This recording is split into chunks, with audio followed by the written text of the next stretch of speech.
ભાવનગર શહેરના ભરતનગર વિસ્તારમાં એસઓજી પોલીસના દરોડા ચાલી રહ્યા છે. ભરતનગર 2 માળિયા પાસે એસઓજી પોલીસે ડ્રગ્સનું વેચાણ કરતા હનીફ બેલીમના ઘર પર રેડ પાડી છે. હનીફ બેલીમ છૂટક ડ્રગ્સનું વેચાણ કરતો હોવાનું જાણવા મળી રહ્યું છે.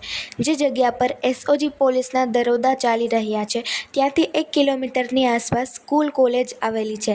એસઓજી પોલીસ દ્વારા જણાવેલ માહિતી મુજબ હનીફ બેલીમ અમદાવાદના જુહાપુરા વિસ્તારમાંથી ડ્રગ્સ લાવતો હતો. સંધિ જાગૃતિ ન્યૂઝ તંત્રી જાહિદ મંત્રા દ્વારા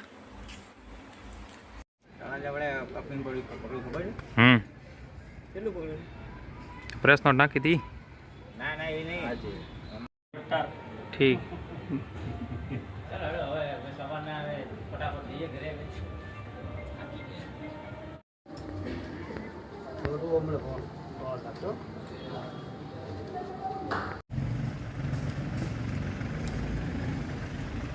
એક જ મિનિટ.